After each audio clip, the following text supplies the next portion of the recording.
नमस्कार, the daily show में आपका स्वागत है। मैं हूं मुकेश कुमार। दोस्तों, ये सचमुच में चौंकाने वाली खबर है, बल्कि स्तब्ध कर देने वाली खबर है कि भारतीय वायुसेना युद्ध के दौरान पाकिस्तान के 6 विमानों को गिरा देती है और उसकी जानकारी देश से छिपा ली जाती है। यहाँ तक कि संसद को भी नहीं बताया जाता। पाकिस्तान को इतना बड़ा नुकसान पहुंचाने वाली ये खबर तो ऐसी थी कि इसे तुरंत देश को बताया जाना चाहिए था। इससे देश और सेना का मनोबल बढ़ता, अंतर्राष्ट्रीय जगत में भारतीय वायुसेना की साख को जो पट्टा लगा है, वो न लगता। पाकिस्तान जो बहुत चढ़कर, बढ़कर बातें कर रहा था, वो न कर पाता। और जब पाकिस्तान दावा कर रहा था कि उसने हमारे 5-6 जहाज गिराए हैं, तब तो भारत सरकार को बताना ही चाहिए था कि हमने तुम्हारे 6 विमान गिराए हैं और ये लो सबूत। इससे मोदी सरकार की भी वाहवाही होती, वो भी छाती ठोक कर कहती कि ऑपरेशन सिंदूर की सफलता का ये है प्रमाण। मगर ऐसा नहीं किया गया, तो सवाल उठता है क्यों? क्या किसी का दबाव था? क्या अमेरिकी राष्ट्रपति डोनाल्ड ट्रंप ने उनसे चुप रहने के लिए कहा था? अगर ट्रंप ने कहा भी था, तो सरकार चुप क्यों रही, झुकी क्यों? क्या गिराए गए विमानों में F-16 विमान भी था? वायुसेना अध्यक्ष की भाषा पर भी गौर करना चाहिए। उन्होंने कहा कि सेना को खुली छूट थी। सेना के तीनों अंगों में बहुत शानदार तालमेल था। सीडीएस के नेतृत्व की तारीफ की उन्होंने। क्या सरकार ने उनसे ऐसा कहने के लिए कहा था? क्योंकि पहले नौसेना के एक अधिकारी ने कहा था कि हमारे हाथ बंधे हुए थे, इसलिए हमने उन पर उस तरह से हमले नहीं किए। सबसे बड़ा सवाल ये है कि इस जानकारी को देने के लिए यही समय क्यों चुना गया? क्या दबाव में युद्ध विराम करने की वजह से हुई फजीहत का ये डैमेज कंट्रोल है, या ये ध्यान भटकाने की कोशिश है? राहुल गांधी के एटम बम की धमक से सरकार डर गई है और वो एक नया मुद्दा ले आई है ताकि लोग उसे छोड़कर इस पर चर्चा करने में व्यस्त हो जाएं और उसकी खाल बच जाए। ये तमाम सवाल है जिन पर आज हम बात करने जा रहे हैं, क्योंकि ये खबर ऐसी है, बड़ी अजीबोगरीब है। मतलब ये युद्धों के इतिहास में पहली बार शायद ऐसा हुआ होगा कि किसी देश ने अपनी सेना के उस वीरतापूर्ण कार्रवाई को उस समय रिवील नहीं किया। 3 महीने बाद उसकी चर्चा कर रहा है, जबकि हर सेना, हर देश ये करता है कि अपनी उपलब्धियों को बढ़ा चढ़ाकर बताए, ताकि दूसरे पक्ष की का मनोबल गिरे और भारतीय से अपनी सेनाओं का मनोबल बढ़े। यहाँ उल्टा हुआ क्यों? आपको क्या लगता है? देखिए, बहुत इम्पोर्टेंट टाइम है हमारे लिए। और ये एयर चीफ मार्शल ने जो कहा, ऑपरेशन सिंदूर के 3 सप्ताह बाद क्या कहा था और आज 3 महीने बाद क्या कह रहे हैं, ये इम्पोर्टेंट है। दोनों की तुलना करना बहुत जरूरी है कि 3 सप्ताह बाद उन्होंने CIA के फंक्शन में क्या कहा और 3 महीने बाद उनको ये क्यों कहना पड़ रहा है। इसमें बहुत सारी बातें छुपी हुई है मुकेश जी, ये कोई साधारण बात नहीं है। ये एक बहुत बड़े पॉलिटिकल क्राइसिस का भी टाइम है और हमारी एयरफोर्स के लिए बहुत जबरदस्त टाइम है क्राइसिस का। इन्होंने जो कहा उसके एक तो खुद को कॉन्ट्राडिक्ट किया, उन्होंने जो CII में कहा था उसको खुद को कॉन्ट्राडिक्ट किया। इससे एयरफोर्स की इमेज पर जो नुकसान हो रहा है या हुआ होगा वो अलग है। इंडोनेशिया में नेवी के जो अटैचे हैं, उन्होंने जो कहा था उसको कॉन्ट्राडिक्ट कर रहे हैं, मतलब अपनी ही फोर्स को कॉन्ट्राडिक्ट कर रहे हैं। ये चीज न तो प्रधानमंत्री ने ऑपरेशन सिंदूर के अपने भाषण में दावे में कही, न रक्षा मंत्री ने कही, न नेशनल सिक्योरिटी एडवाइजर ने कही, न किसी फॉरेन मीडिया ने कही, न मिलिट्री एक्सपर्ट्स ने कही, न सीडीएस ने सिंगापुर में कही, न राहुल सिंह ने जो थल सेना के डिप्टी हैं उन्होंने कही। इसमें 3-4 मुद्दे, आप मुझे रोक देना अगर जब भी आपको लगे मुझे। तो प्लीज कैरी ऑन जी। इसमें 2-3 पॉइंट्स हैं जो बहुत इंपॉर्टेंट है। पहला पॉइंट यह है कि रफाल की तारीफ नहीं की गई। इस पूरे जो इनका जो इन्होंने कहा, अमरप्रीत सिंह जी ने रफाल का नाम नहीं लिया। इसमें हमारे लड़ाकू विमानों की भूमिका का कोई जिक्र नहीं है। डिबेट पूरी ये चली थी कि रफाल कितने गिरे हमारे। पूरी डिबेट को इन्होंने सुखोई पर फोकस कर दिया। आप अगर उनका सुने अमरप्रीत सिंह जी की बात, वो कह रहे हैं कि Sukhoi 400 S-40 400 was a game changer. अब ये सुखोई क्या है? ये रशियन मेड डिफेंस सिस्टम है और surface to air missile system है, जिसमें एयर डिफेंस को प्रोवाइड करता है एक बड़े लार्ज एरिया में। इसमें 3-4 कंपोनेंट्स होते हैं। मिसाइल लॉन्चर होता है, एक रडार होता है पावरफुल, और एक बड़ा कमांड सेंटर होता है। और ये 1990 के दशक में रशिया में डेवलप हुआ था। आप सुखोई की तारीफ कर रहे हैं, रफाल के बारे में जिक्र तक नहीं कर रहे हैं। ये मिसाइल सिस्टम है, डिफेंस सिस्टम है। ये इसकी मार बेशक 300 किलोमीटर तक की होती है। हम लोग, और कल पुतिन साहब से प्रधानमंत्री ने बात की, हम अमेरिका से F-35 को खरीदना बंद कर रहे हैं, नहीं खरीद रहे हैं, हमने मना कर दिया है। हमारी एयरफोर्स में कितनी जबरदस्त कमी है, ये एयर चीफ मार्शल ने खुद ने बताया था कि हमारे तेजस MK-1 की डिलीवरी में कितनी देरी हो रही है, हुई है। और उसकी देरी का प्रमुख कारण जो है, जनरल इलेक्ट्रिक जो कंपनी है अमेरिका की, उसने इंजन टाइम पर नहीं दिया और अब नहीं देगा। उस समय बताया कि मीडियम ट्रांसपोर्ट एयरक्राफ्ट में भी देरी हुई है।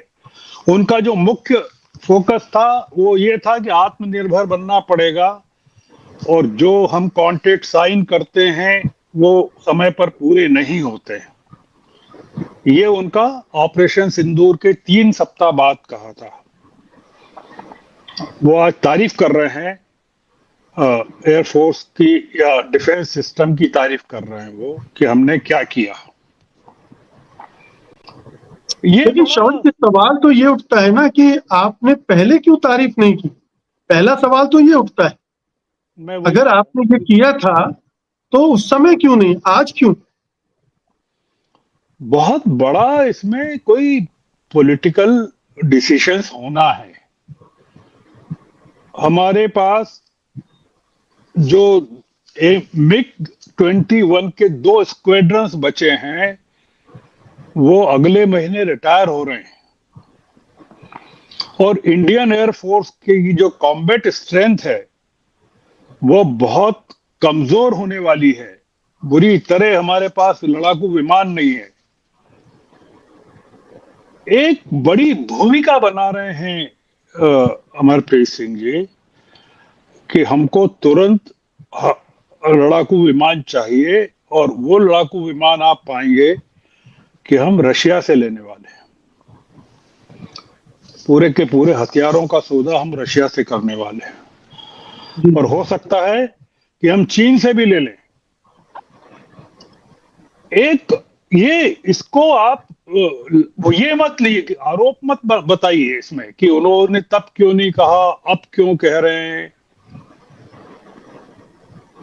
आप इसमें ये ढूंढिए कि टाइमिंग क्या है इसका आज, और क्यों जरूरत पड़ी अमेरिका से जो लड़ाई चल रही है उसके दौरान।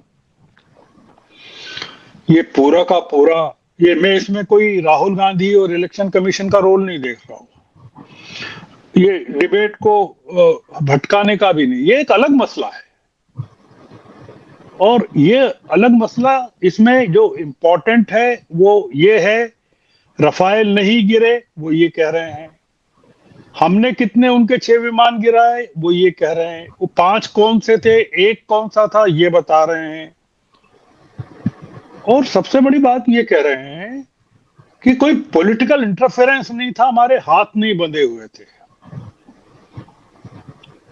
आप पूरे के पूरे नरेशन को, अपने ही लोगों के नरेशन को, अपनी आर्मी को, थल सेना को, नेवी को, पॉलिटिकल सिस्टम को, संसद को, अपोजिशन को एक झटके में पूरे के पूरे डिस्कोर्स को आप मिस्टीरियस बना रहे हैं, सस्पिशियस बना रहे हैं।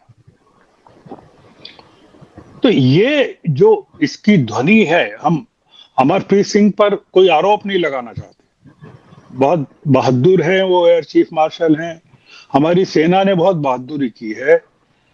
हम इसमें एक पॉलिटिकल एंगल ढूंढ रहे हैं कि पॉलिटिक्स जो है वो इनको इनके कंधों पर चल के बंदूक चला रही है। 3 महीने क्यों छिपाई रखी गई खबर? ये खबर कितनी सच हो सकती है? हम सेना पर प्रश्न नहीं करना चाहते, हम ये प्रश्न कर रहे हैं राजनीतिक नेतृत्व से कि वो क्यों इस खबर को छुपा के बैठा था। क्या उसे पता था कि ट्रंप दबाव डालेंगे, 50% टैरिफ लगाएंगे, हमको रूस पे जाना पड़ेगा, फिर हम रूस के हथियार खरीदने के लिए इसका इस्तेमाल करें? ये तो हो नहीं सकता है। तो उस समय क्यों? सबसे पहले तो ये प्रश्न उठेगा कि क्या सचमुच में गिराए थे, क्योंकि उसके प्रमाण आपने दिए नहीं, पहले कोई दावा नहीं किया अभी तक। अब पाकिस्तान की तरफ से भी इसका खंडन वगैरह आएगा, तब आप कैसे इसको डिफेंड करेंगे? तो देखिए, पाकिस्तान की तरफ से सोशल मीडिया पर उनके रिटायर्ड अफसरों वगैरह के खंडन आ चुके हैं, और जैसा कि ऐसी स्थिति में होता है, और जो आपने अपने रक्षा मंत्री का भी आ गया है खंडन। वैसे आज ही उन्होंने अपनी बात, पुरानी बात फिर से कही है, रक्षा मंत्री ने भी उनके खंडन किया है। जी जी, धन्यवाद। तो मैं तो ये देख पाया था कि उनके बहुत सारे पुराने जनरल वगैरह ने इसको खंडित किया था, और जैसा कि होता है एक दूसरे से जब इस तरह की रिश्ते हों जैसे हमारे पाकिस्तान से हैं, तो उसमें थोड़ा सा आदमी दूसरे की हंसी उड़ाने वाली तर्ज पे सब कहता है। इससे इतर मैं इस पर आना चाहता हूं कि चूंकि जो महत्वपूर्ण बिंदु मैं भी समझता था वो शमन जी ने पहले अच्छा इनिशिएट किया, और बाद में उसको कौशिक साहब ने भी आगे बढ़ाया ही है। ये एक चीज हमें दिखा रही है कि जो हमारा अभी नेतृत्व है भारत में, राजनीतिक नेतृत्व जो है, ये इसमें कोई न इसका कोई दीर्घकालिक और स्टेबल प्रोग्राम है विदेश नीति और रक्षा नीति या इवन अर्थनीति को लेकर, और न इनके पास कंटिजेंसी का ठीक से कोई इंतजाम है। ये रिएक्शन में चल रहे हैं। पूरी कोशिश की इस रजीम ने 11 साल की, ट्रंप साहब से उसके रिश्ते और अमेरिका से उसके रिश्ते, पश्चिम से उसके रिश्ते, रूस और चीन से रिश्ते बिगड़ने की कीमत पर भी किए जाए, और ये करने की कोशिश में बहुत सारी त्रुटियां हुई, जिसकी वजह से हमारे पास ये सब खबरें ही हैं, बहुत बार आई हैं कि पाकिस्तान को थोड़ी एक्सेस रूस में भी मिल गई, जो इसके पहले नहीं थी, इनके ही दौर में। और रूसी एस्टेब्लिशमेंट भी दोनों चीजों पर विचार करने की लाइन पे चल पड़ा। ऐसी परिस्थिति है अंतरराष्ट्रीय जिसमें रूस और चीन आजकल एक दूसरे के लिए अपरिहार्य है। रूस का जो भी एनर्जी सेल है उसका लगभग आधा चीन खरीद रहा है, और चीन ही उसके लिए कंडुइट बना हुआ है। उसके इस युद्ध के दौरान बहुत सारे ऐसे सामानों की सप्लाई का जो सैंक्शंस की वजह से, यूरोपियन अमेरिकन सैंक्शंस की वजह से उसके लिए जरूरी है, लेकिन उसको और कहीं से नहीं मिल सकते। तो ये रिश्ता जो है इन दोनों के बीच, ये एक तरह से आप कह सकते हैं एक बिल्कुल नई परिस्थिति में जा चुका है, जिसमें ये दोनों मिलके अब पश्चिम के सामने एक बहुत बड़ी ताकत के रूप में खड़े। रूस चाहता था कि इसमें, और ब्रिक्स में हम थे ही, तो रूस चाहता ही था और चीन को भी इस पर कोई आपत्ति नहीं थी, बल्कि चीन भी चाहता था कि ये ट्रायो बने और फिर ब्रिक्स में ये और शंघाई कॉरपोरेशन में इसका हम रोल देखें। लेकिन उस समय भारत ने कई बार ब्रिक्स को भी डिच किया, शंघाई कॉरपोरेशन को भी किया। एक बार ब्रिक्स में हम तय करके आ गए कि हम जो आपस में करेंसी एक चलाने की बात जो हुई थी कि हम उससे सहमत हैं, लेकिन बाहर आने के बाद फिर पश्चिम में जाते ही और यहाँ दिल्ली आते ही जयशंकर साहब ने फिर वेस्ट में जाके बयान दिया कि नहीं, हम डॉलर को नहीं ऐसे छोड़ सकते और हम इस करेंसी वाली योजना में शामिल नहीं है। और इसके बाद ब्राजील वगैरह के बहुत सारे इंटेलेक्चुअल्स ने भारत की ब्रिक्स में उपस्थिति को लेकर बड़े बड़े सवाल किए, बड़े कड़वे सवाल किए, और ये भी कहा कि ये एक्चुअली पश्चिम के जासूस हैं ब्रिक्स में, यहां तक कहा लोगों ने। खैर वो एक चीज है, उससे वहां जो हमारा नुकसान हुआ वो हुआ। अब हम ट्रंप के इस रवैये से, अब हमें लग रहा है पिछले 10-15 दिन से, 20 दिन से, कि ट्रंप को हैंडल कर पाने में पूरी तरह असफल होने और एक्सपोज हो जाने के बाद हमारा नेतृत्व अब एकदम से रिएक्ट होकर तुरंत रूस चीन के पोटरे में चला जाना चाहता है।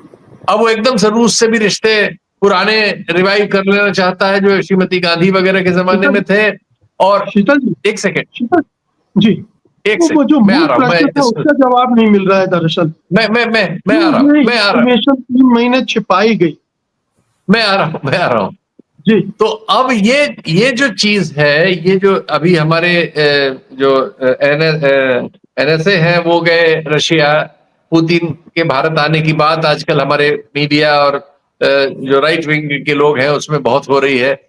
और ऐसे में ही हमने देखा कि एकाएक एक दिन पहले जब राहुल गांधी एक बहुत बड़ा एक पॉलिटिकल इशू लेके आते हैं, जो इस देश में बहुत जरूरी सवाल को बहुत बड़े स्तर पर लेके आया है, और जिसको 20 करोड़ से ज्यादा लोगों ने सोशल मीडिया पर अब तक, जिसमें किसी न किसी किस्म से हिस्सेदारी कर ली है, और जो सचमुच में एक बहुत बड़ा इशू बन गया है, ठीक उसी के अगले दिन एक इतनी बड़ी बात जो संसद में नहीं कही गई, जो सीडीएस ने बाहर इंटरव्यू में ब्लूमबर्ग से नहीं कही, जो हमारे अटैची ने इंडोनेशिया में नहीं कही, जो हमारे रक्षा मंत्री ने जवाब देते हुए संसद में नहीं कही, जो हमारे प्रधानमंत्री ने देश को उद्बोधित करते हुए 3 दिन बाद नहीं कही, वो बात हमारे वायुसेना अध्यक्ष ने कही। अच्छी बात है, देश के लिए लिहाज से सोचें तो बहुत अच्छी बात है कि हमने इतना बड़ा कारनामा किया, हमारी सेनाओं पर गर्व करने के सारे कारण है। लेकिन इसमें राजनीतिक निहितार्थ हम साफ साफ देख पा रहे हैं। ये जरा दुखद बात है। हम उम्मीद करते हैं कि बहुत सारे इंस्टीट्यूशंस के बारे में हम चिंतित हैं कि वो नष्ट कर दिए गए हैं। हम उम्मीद करते हैं कि सेना कम से कम इस्तेमाल नहीं की जाएगी इसमें, लेकिन जो उनका बयान है उसके फैक्ट्स अपनी जगह हैं। ऐसा लगता है कि वो जो परसों राहुल गांधी ने किया है, कल किया है, ये उसकी जो राजनीतिक ताकत के रूप में जैसे वो आ रहा है, जैसे उसकी स्वीकार्यता है, उसको धुंधला करने और उससे डाइवर्ट करने की कोशिश में एक शंका है ये कि इस बयान का इस्तेमाल करने की वजह ये हो सकती है। ये शंका है, चूंकि सेना का सवाल है, इससे ज्यादा नहीं कहा जाना चाहिए। लेकिन निश्चित तौर पर ये समय, इससे तो और बातचीत होगी, इससे तो और फजीयत होगी सरकार की, क्योंकि ये सवाल जो हम लोग अभी डिस्कस कर रहे हैं, ये आम लोगों के दिमाग में भी आएगा कि भैया आपने उस समय क्यों नहीं बताया, 3 महीने बाद कहां से ये आम लोगों के रिएक्शंस में है, वहीं से मैंने लिया है।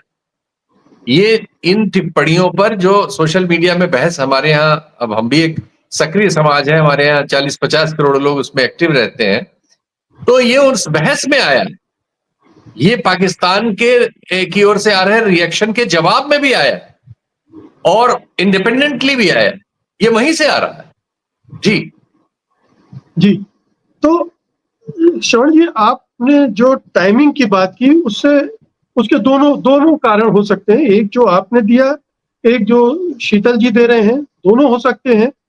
लेकिन ये जो मूल प्रश्न था कि अगर उस समय हुआ था तो छिपाया क्यों गया? क्या उसका पॉलिटिकल इस्तेमाल करने के लिए उसको बचा कर रखा गया था?